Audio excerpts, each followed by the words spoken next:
Pada hujung minggu lalu, kita dikejutkan dengan idea, dengan berita pembentukan satu liga baru di Eropah iaitu Liga Super Eropah yang dikatakan sudah pun muncul idea ini sejak beberapa tahun lalu tetapi muncul secara rasminya pada hujung minggu lalu dan menimbulkan spekulasi, bantahan, kecaman dari pelbagai pihak, terutamanya di kalangan peminat klub-klub gergasi yang terlibat dalam Liga Super Eropah ini, termasuk juga ahli-ahli politik.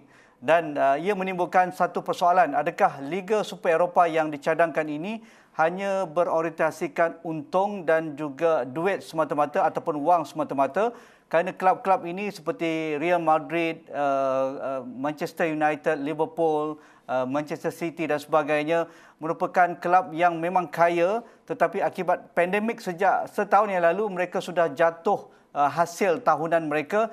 Sebab itu idea ini muncul ketika pandemik masih menjadi kataupun beban bagi sukan di seluruh dunia. Jadi untuk melihat apa sebenarnya di sebalik Liga Super Eropah ini, kenapa ia terus menjadi satu bantahan besar bagi peminat di seluruh dunia. Di talian melalui Skype pada malam ini saya bersama Cik Syarim Tamrin, seorang wartawan bebas dan pernah bekerja di sebuah organisasi Badan Induk Asia, Bola Sepak Asia iaitu AFC. Jadi Assalamualaikum Cik Syarim. Assalamualaikum Tuan Haji, apa khabar? Alhamdulillah, selamat berpuasa. Puasa kita. Cik Syarim, terus kita kepada topik kita ini topik hangat dalam sehari dua ini, dan sekarang kita berbincang pun di England terutamanya, ia terus ditentang oleh peminat-peminat klub-klub gergasi United Kingdom. Apa sebenarnya di sebalik Liga Super Eropah ni? Cuba kita fahami. Liga Super Liga ni dia adalah lebih kepada untuk sudah kita lihat ada klub kaya ataupun kalau di Spain the top 2, kalau di England the top 6, ataupun di Italy klub-klub yang selalu menang Scudetto, 3 atau 4 klub lah, Juve, Milan, Inter Milan. Kemudian perkara European Super League ataupun they call it as a group of elite clubs. Diorang ni projek ni dah lama diorang fikir tahun 80-an lagi. Jadi ni bukan baru pun, tapi mereka telah mula serius memikirkan tentang ni semenjak 10 tahun yang lalu. Dikotai oleh, seperti yang kita tahu, Manchester United banyak berbincang juga dengan Real Madrid, Barcelona. Sebab diorang fikir kerana COVID ni pendapatan terjejas. And then lepas tu Champions League pun dah datang balik time COVID. Main stadium kosong, income kurang. Jadi mereka masih lagi macam mana dia nak berduit. Sebab banyak, ini bukan rahsia saja, banyak kelab-kelab sebenarnya tak puas hati dengan UEFA. Sebab mereka merasakan perkongsian kekayaan tu tidak sekata. Lebih kepada UEFA. Mereka tak puas hati. Jadi kami kelab-kelab yang bawa peminat kepada awak, kenapa kami dapat sikit? Ya. Itu TV deal ataupun perjanjian ni banyak bersebelah kepada UEFA dan juga penyiar TV juga lah. Itu kenapa kami tak dapat banyak? Kami bawa peminat kepada awak. Jadi kenapa kami dapat sikit? Jadi ini adalah lebih kepada satu breakaway dan juga satu message yang jelas. Bagi saya ini sebenarnya lebih kepada getak kepada UEFA. Dia cakap, look, if you don't listen to us, we're gonna do this. Seriously. Jadi mereka dah buat. Mereka sebenarnya bagi ni pendapat saya lihat ni lebih kepada test the water. They just want to show macam mana how far UEFA akan dan juga FIFA akan lihat kepada ni. Sebab boleh dikatakan saya dapat berita dan saya tak ada angka tepat. Tapi dalam anggaran 500 juta duit penaja UEFA dapat dalam masa 15 tahun kebelakangan ni. Mana mereka tak pegang. Lepas tu kelab-kelab kaya ni atau kelab-kelab yang the big 6, the top 4, the top 2. Macam contoh di English Premier League contohnya. Kenapa kami perlu main Sheffield United dalam 2 tahun satu musim? 2 kali satu musim. Patutnya kami lawan Barcelona ataupun paling syok kami lawan Inter Milan. Itu baru masuk. Ataupun kami nak lawan daripada Barcelona lawan Oviedo atau Barcelona lawan Sociedad contohnya. Ya. Atau Real Betis, kelab-kelab yang lain. Lagi baik kami lawan kelab-kelab yang datang hasil. Yang itu satu. Lagi satu sebenarnya bagi saya ini percubaan ini bukan lagi baru. Kita tengok ada kejohanan-kejohanan macam Champions Cup masa masa musim panas. Ingat tak? Ya, ya. Masa off season. Contohnya 2 tahun yang lepas, tak salah saya, Manchester United lawan Real Madrid di US. Berapa ramai tengok? 90,000 per stadium. So dia tahu dia ada pengaruh. Dan kejohanan di musim panas ni tidak pula perlu mendapat kebenaran daripada UEFA. Apa bezanya pun? Macam contoh kita tengok Audi Champions Cup, Bayern Munich, Chelsea. Red Cup sebagainya kan? Setiap musim panas ada mendapat kebenaran daripada UEFA. Tak ada. Tapi TV tetap jalan. Maknanya mereka sudah menduga, telah mencuba beberapa kali semenjak 10 tahun kebelakangan ini. Okay. Jadi di sini macam orang-orang yang macam bola sepak ada sebenarnya adalah sukan rakyat di United Kingdom. Jadi peminat memang tak setujulah. Dia kata football doesn't belong to you. Football belongs to everyone. So if you want to compete among yourself, don't do this. Itulah mesej dia. Okey, cuba kita faham siapakah founding members untuk Liga Super Eropah ni. Adakah klub-klub top 2 di Spain, top 6 di United Kingdom dan yang sering menang di Serie A Itali, tetapi kita tidak dengar dari Perancis, kita tidak dengar kelompok Bayern Munich dari Jerman. Kenapa terpilih kelompok 12 ini yang awal diumumkan itu? Kelompok 12 ni sebenarnya adalah jadi daripada tuan punya klub atau eksekutif di belakang ini, macam Woodward, macam Florentino Perez di Madrid. Mereka ni berani. Dia cakap, cukup lah. Kita kena berani. Mereka ni lantang. Mereka ni mahu ke depan. Macam contoh, kalau yang tengokkan PSG dari Perancis, kita tahulah tuan punya dia siapa, orang kaya daripada Qatar. Yeah. Jadi, mereka banyak kelab ni macam PSG, dia tak ada history. Tapi dia antara kelab yang ternama buat masa sekarang. Jadi dia tak, kenapa kita tak boleh ambil kesempatan? Macam kelab-kelab yang lain, macam Dortmund, Inter Milan, Marseille, Roma. Apa salahnya kita masukkan diorang sekali? Dia sebenarnya nak cuba test the water and tell Liga UEFA, kita boleh buat kita punya pertandingan sendiri di tengah-tengah minggu pada waktu-waktu tertentu dan kita tengok mana yang lagi bagus. Awak ke kita? Adakah sebenarnya adakah Liga Super ini sebenarnya cuma cerminan kepada Eropah, kejohanan Eropah ataupun European Champions League? Apa bezanya? Tetapi mereka menganggap kelab gergasi ini perlu ada frekuensi perlawanan, bukan hanya mungkin kalau Real Madrid berjumpa Liverpool seperti Cik Syarin katakan tadi bertembung 10 tahun sekali, tidak aci, tidak fair pada peminat, sedangkan mereka boleh tengok Real Madrid jumpa Liverpool ni setiap 2 minggu ataupun PSG jumpa Manchester City setiap 3 minggu. Adakah itu sebenarnya yang dimahukan kerana mereka tahu mereka mempunyai pool peminat satu dunia yang besar dan mereka mampu membeli pemain-pemain terbaik dari seluruh dunia untuk mempamerkan dalam setiap perlawanan, dan Champions League tidak menyediakan tentang itu. Adakah begitu juga format yang mereka lakukan? Dia lebih kepada macam saya sebut kepada tuan punya kelab. Sebab kebanyakan ada kurang 3 atau 4 yang berlatar belakangkan sukan di Amerika. Macam John Henry, The Glazers. Yeah. Dia melihat Liverpool. Yeah. Pemilik Liverpool dan pemilik Manchester United. Mereka melihat macam mana komersialisme sports komersialisme di Amerika tu begitu hebat.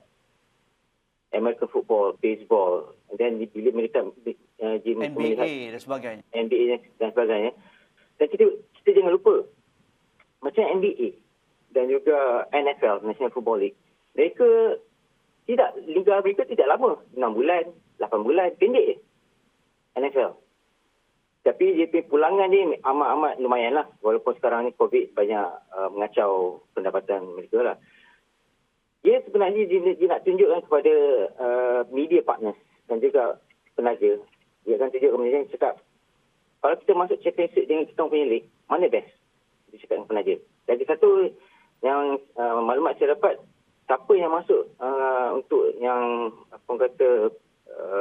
pengaraju untuk liga ini, mereka akan dapat 3 bilion. 3 bilion. Satu kelab. tak silap saya lah kalau mungkin ada satu kalau boleh betul lah. Ataupun perkongsian TV tu, yuran ataupun banyak income ni akan dikongsikan sama rata. Siapa yang boleh buat. European Super League ni dia boleh buat sebenarnya daripada semulahan pun. Tapi kerana ada yang tak berani, ada yang nak tengok dulu. Sekarang ni adalah, bagi mereka adalah, bagi saya, pemangkinnya adalah pandemik ni. Dan dia rasa, jika apa salahnya kalau kita buat sendiri. Sama ni, off-season kita boleh buat. Dan lagi tu, bila sebut tentang Bayern Munich ni sebenarnya, mereka ni adalah antara peneraju utama di belakang tabir. Walaupun orang cakap Bayern Munich ni nampak macam berkesolid sekarang ni, tapi sebenarnya mereka ni adalah perancang selama beberapa tahun. Macam Karl-Heinz Rummenigge, dia menafikan. Tapi sebenarnya kalau ikutkan, banyak eksekutif Bayern ni, dia telah merancang. Diorang ni dah tengok macam mana yang dia boleh tarik penaja yang banyak, terutama sekali penaja di Jerman. Kita tengok Audi Champions Cup. Ya. Nampak tak? Dah berapa tahun lah. Itu antara bukti yang jelas lah.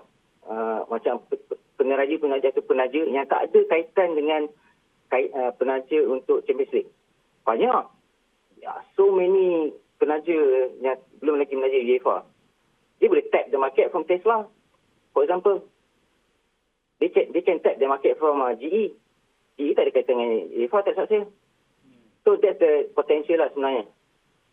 Adakah pengasas Liga Super Eropah ini tidak menjangkakan bahawa peminat terutamanya yang kita lihat sekarang begitu marah sampai mereka protes, Chelsea semalam, Liverpool begitu juga, semua pemain boykot, sampai keluarga Bill Shankly mohon kalau itu jawapan mereka mahu tugu Bill Shankly di depan Anfield itu dicabut.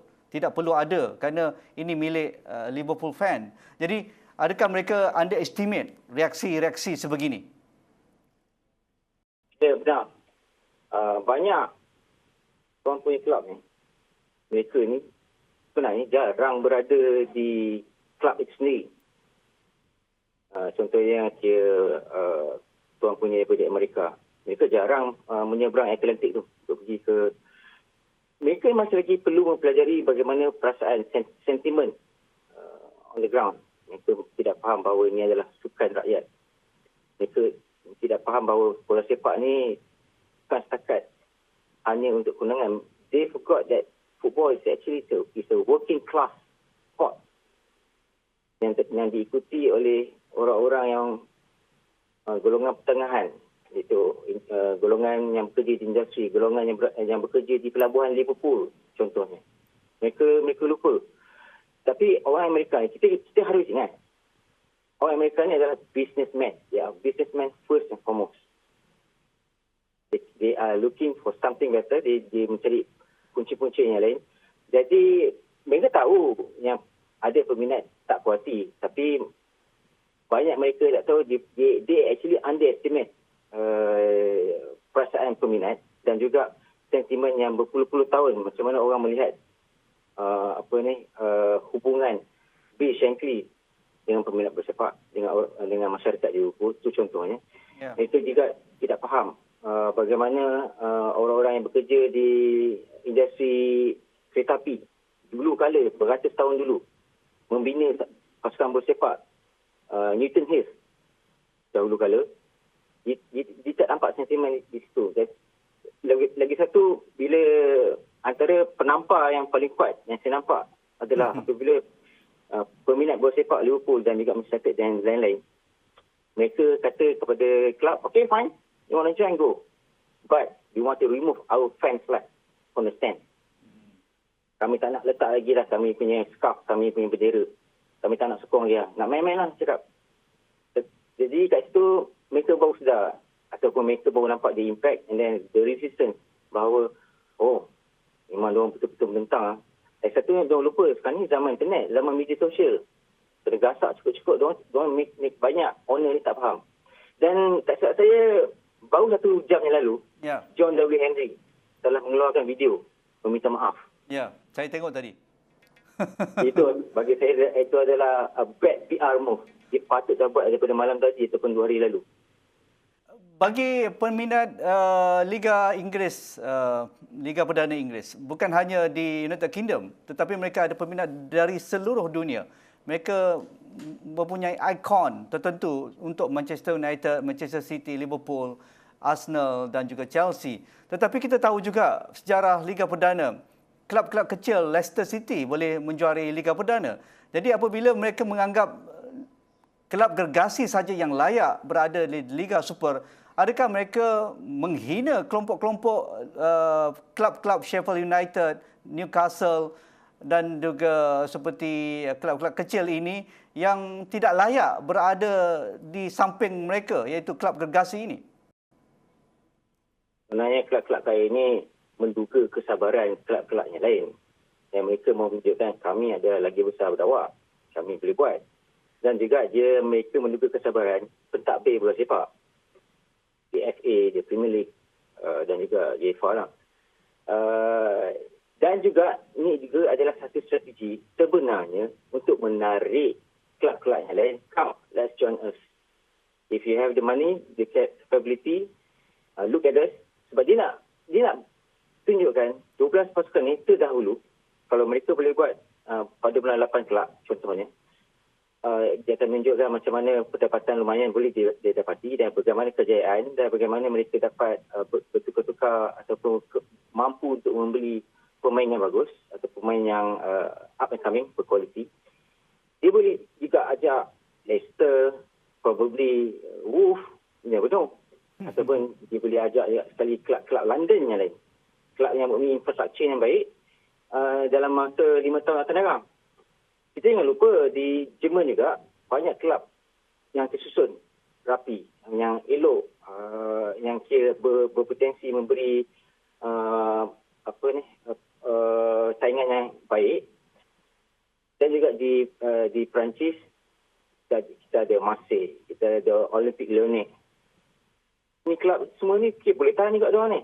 Jadi actually the 12 this 12 club sebenarnya mereka nak menunjukkan apa kata kita buat dulu dan kemudian awak datang.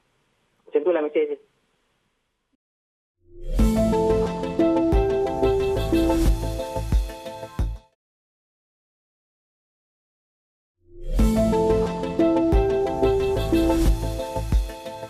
Yang mendokong kuat dalam sehari dua apabila temu bual di stesen TV Eropah adalah Presiden Real Madrid. Beliau yakin, beliau WAC, UEFA dan juga FIFA. Kerana inilah masanya kelab-kelab ini menunjukkan bahawa mereka perlu bersuara. Mereka perlu menidakkan gergasi UEFA mengaut keuntungan kerana mereka sudah jatuh sedikit miskin. Dan adakah ini menunjukkan bahawa penguasa ataupun pemilik kelab ini semakin jauh dengan realiti bola sepak, iaitu sukan yang penuh seni, sukan milik semua dan sukan rakyat, dan itu memperlihatkan tembelang sebenarnya pemilik-pemilik kelab gergasi Eropah pada ketika ini?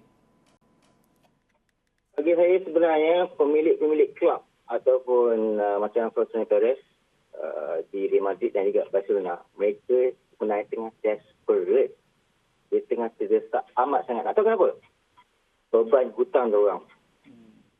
Kalau sebenarnya, kalau kita lihat fakta yang saya boleh dapati, iaitu macam mana beban hutang kelab-kelab ni semenjak COVID mula menghantui satu dunia. Sebenarnya, minta maaf tuan, saya cari fakta. Saya memang Real Madrid ni memang jenis top antara top penghutang di Eropah. Saya Real Madrid 900 million euro hutang. Barcelona 1.2 billion euro hutang. Manchester United sekitar 500 juta hutang. Liverpool saya 250 juta euro. Macam Real Madrid, hutang dia memang kita tahu dia tak ada duit, tapi dia tahu dia ada nama. Jadi mereka ni ada banyak meminjam duit pada bank.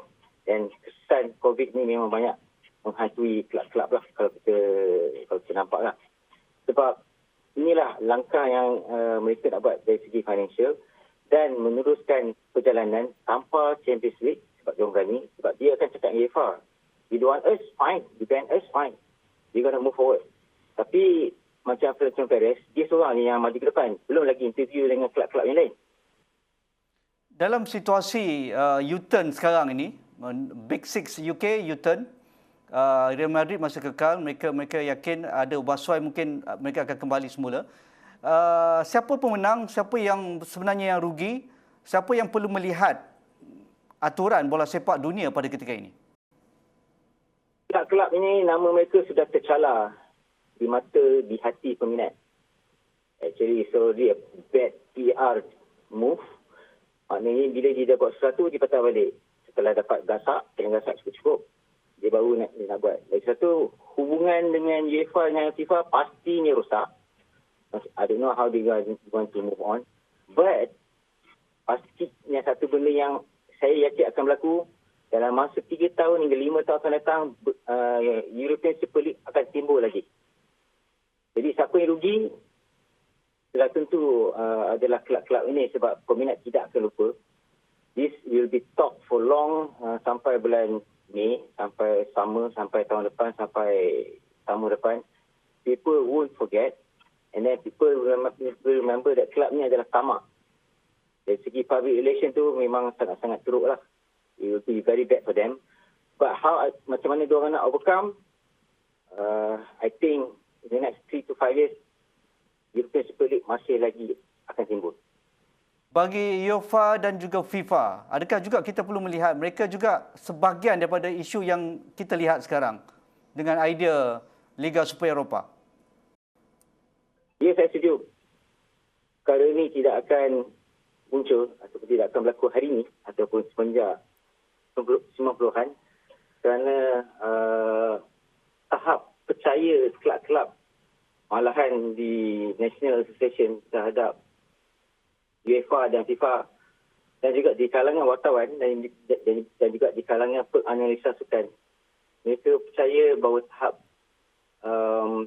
ketidakseimbangan dan juga governance masih lagi amat teruk di UEFA dan FIFA. Terutama sekali dari zaman Joseph Sepp Blatter, daripada masa zaman UEFA, Leonard Johnson, there been a lot of talks about corruption. There been a lot of talks about unfair and imbalanced distribution of rights. Malah saya bercakap 2 hari lepas dengan satu rakan saya di Sweden. Dia kata, this thing won't emerge if FIFA and UEFA have not been that corrupt in the past 25 to 30 years. Itu pendapat dia lah. Sebab itulah apa yang ramai perhatikan. Menarik sekali, saya rasa membuka mata kita semua dalam kita menentang idea yang amat rakus ini. Tetapi dalam masa yang sama kita tahu ada perkara yang tidak betul yang perlu diperbetulkan dalam bola sepak dunia dan terlihat dengan permainan para gergasi bola sepak dunia ini mengambil peluang menggunakan alasan mereka tidak bersetuju dengan UEFA dan juga FIFA. Tetapi nampaknya peminat lebih berkuasa untuk menentukan masa depan kelab masing-masing dan itu yang berlaku apabila the Big Six membuat U-turn tidak menyertai buat masa ini Liga Super Eropah yang mereka kemukakan. Terima kasih Syarim Tamrin, wartawan bebas dalam bidang sukan. Banyak sekali input yang kita dapat dengar pada malam ini. Terima kasih. Kalau kita ada perkembangan terbaru, mungkin kita boleh berhubung lagi Syarim ya. Terima kasih, Dua Haji. Ya, terima kasih. Itu saja agenda Wani pada malam ini. Nampaknya saya peminat Liverpool lega. Pemilik Liverpool meminta maaf kepada kami supaya ia tidak berlaku lagi dan kita harap ia tidak akan meruntuhkan semangat setiap peminat tegar kelompok masing-masing, kelab masing-masing untuk menyokong kelab pujaan mereka. Sekian agenda Wani. Kita jumpa lagi.